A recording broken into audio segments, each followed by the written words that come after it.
हुजूर नबी करीम सल्लल्लाहु अलैहि वसल्लम की शान में गुस्ताखियां पै दर पै होती चली जा रही है। और एक बहुत बड़े अरसे से हम देख रहे हैं कि फ्रांस के अंदर यके बाद दीगरे ये वाकयात रूनुमा होते हुए नजर आ रहे हैं, जिसमें कभी हुजूर नबी करीम सल्लल्लाहु अलैहि वसल्लम की शान में गुस्ताखी अल्फाज की सूरत में, कभी खाकों की सूरत के अंदर, कभी वो खाके अखबारात के अंदर, और अब तो नौबत यहां तक पहुंच चुकी कि सरकारी तौर पर पूरी तरह से पुष्टपनाही की जा रही है उन खाकों को जो है वो लोगों के सामने लाने के लिए, और सरकारी बिल्डिंग्स के ऊपर आवेजा किए जा रहे हैं। नाउजुबिल्लाह।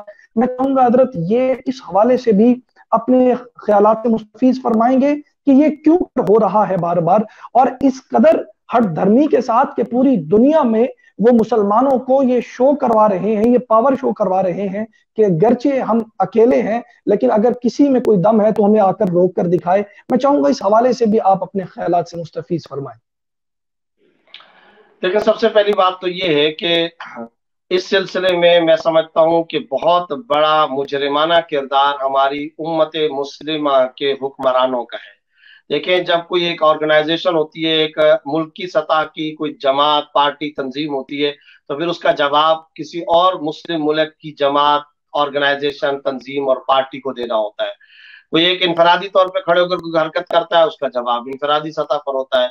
सोसाइटी टू सोसाइटी, समाज टू समाज, इसी तरीके से माशरा माशरे का जवाब देता है। लेकिन जब रियासती सतह पर जब मामला होता है, हुकूमती सतह पर जब मामला होता है, उस वक्त असल मामला ये है कि हुकूमत को और बादशाह ममलकत को और हुकूमत के सरबराह को जवाब देना होता है। इस वक्त जो सबसे बड़ा इंतहाई बदतरीन किस्म का जो रवैया है वो हमारे मुस्लिम हुक्मरानों का है। क्यों सफारती ताल्लुकात मुनक़ता नहीं करते? क्यों सफीर को नहीं बुलाया जाता? क्यों उसको नापसंदीदा शख्सियत कह करके रवाना नहीं किया जाता?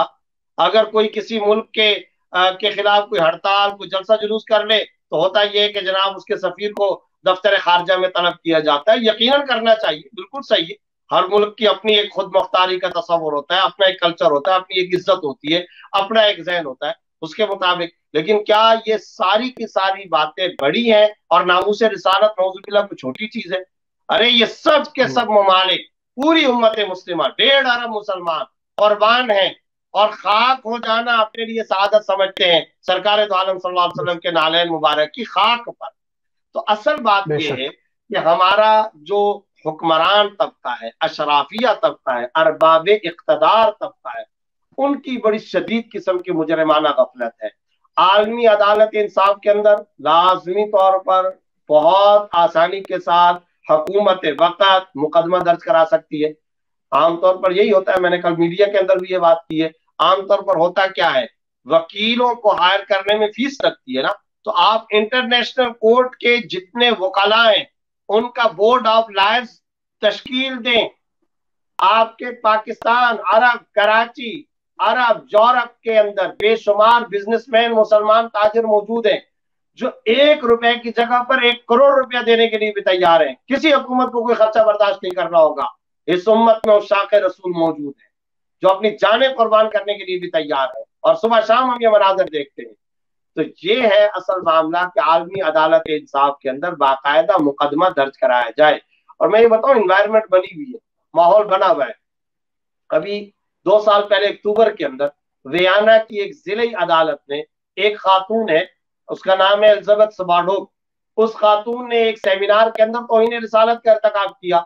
और जब तौहीन रिसालत का इर्तिकाब किया तो बाकायदा वियना की अदालत के अंदर ये कोर्ट ने लिखा है कि जनाब ये आजादी इजहार नहीं है, नुक्से अमन पैदा करने का जरिया है, मुसलमानों की जो इतनी बड़ी तादाद है उनकी दिल आजारी का जरिया है।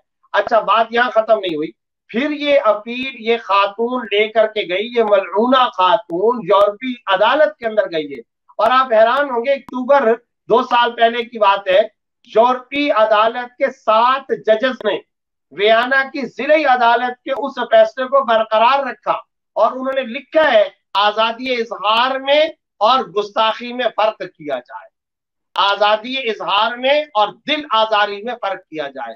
चुनाचे अब तो आलमी कई इंटरनेशनल ममालिक की अदालतें भी इस तरह का फैसला देना शुरू हो चुकी हैं। और मुकदमा नहीं सही तौर पर हम पेश कर सके।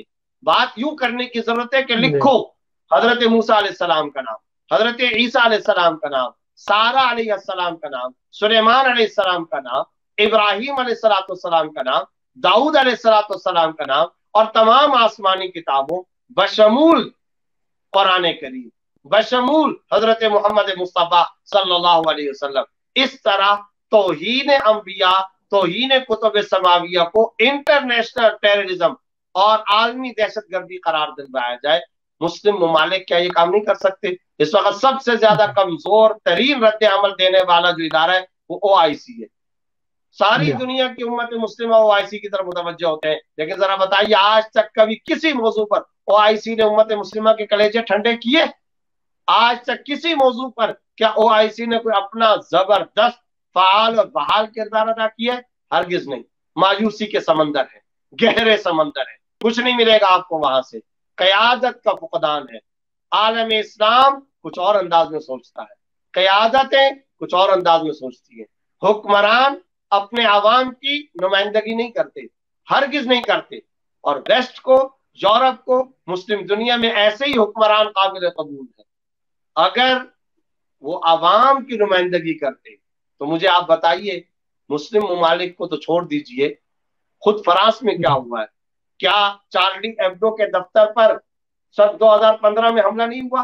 क्या वहां 12 अफराद उस वक्त नहीं मारे गए? फिर ये चार्ली एब्डो के दफ्तर पर अभी हाल ही में हमला नहीं हुआ? और ये जो सैमुअल पेटी टीचर, जिसने क्लास के अंदर सरकार दो आलम सल्लल्लाहु अलैहि वसल्लम के गुस्ताखाना खाके जाकर के लहराए, चेचन 17 साल नौजवान खुबैब जो मुस्लिम दुनिया का हीरो है, उसने जाकर के कत्ल किया। क्या ये फ्रांस और पेरिस की सड़कों पर ये हालात नहीं पेश आए? क्या पाकिस्तानी एक नौजवान ने वहां पर चार्ली एब्डो के दफ्तर के मुगालते में एक और दफ्तर पर जाकर के हमला नहीं किया?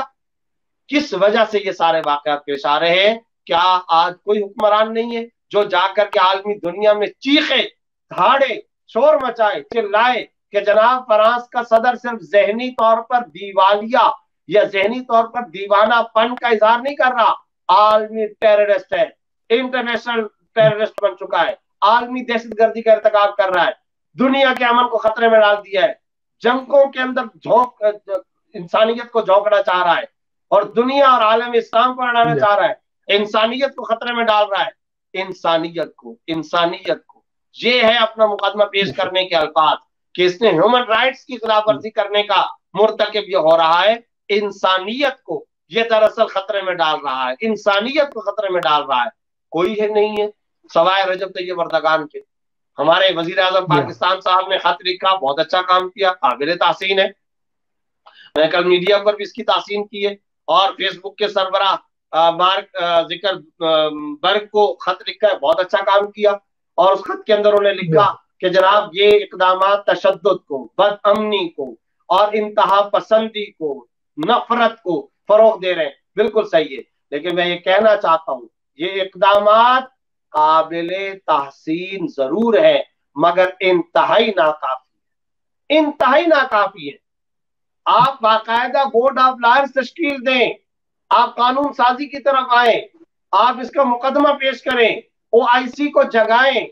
पाकिस्तान को अल्लाह रब्बुल इज्जत ने पिछले कई अदवार के अंदर लीडिंग पावर दी है। हमने अफगानिस्तान को यहाँ पनाह दी थी, हमने बांग्लादेश को पनाह दी थी, हमने रोहिंग्या के मुतासिरीन को पनाह दी। फलस्तीन की गलियों में पाक फौज के नारे लगते हैं। हमने किस किस का सहारा बनने का किरदार नहीं अदा किया? हर दौर के अंदर किरदार अदा किया। इस मामले के अंदर भी उम्मत मुस्लिमा की लीडिंग पावर के लिए आगे आना चाहिए। बाकी अल्लाह ने एक मौका दिया था अरब दुनिया को, उम्मत मुस्लिमा की क़यादतों का, उन्होंने उस मौके को ज़ाय किया है।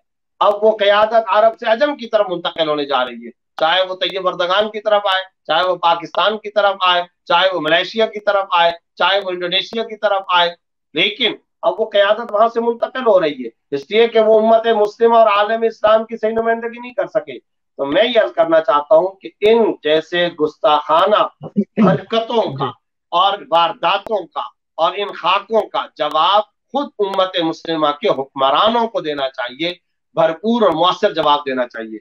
जहां तक अवाम उन्नास का ताल्लुक है, मुअस्सर बाइकाट करना चाहिए तमाम फ्रांसीसी मसनूआत का, और सही तौर पर बाइकाट करना चाहिए, तिजारती चोटें लगानी चाहिए। और जब तक इनको माशी थप्पड़ नहीं लगते ये लोग सीधे नहीं होते। माश के अंदर इनकी रूह फंसी हुई होती है, इनकी सारी रगे रगे जहां माश के अंदर फंसी हुई होती है, इक्तिसादी तरक्की के अंदर फंसी हुई होती है। ये तो मैं और आप काम कर सकते हैं। तो हर स्टेक होल्डर को, हर मसूल और जिम्मेदार को इस सिलसिले में अपना अपना किरदार अदा करना चाहिए कि आबरूए माँ जना में मुस्तफा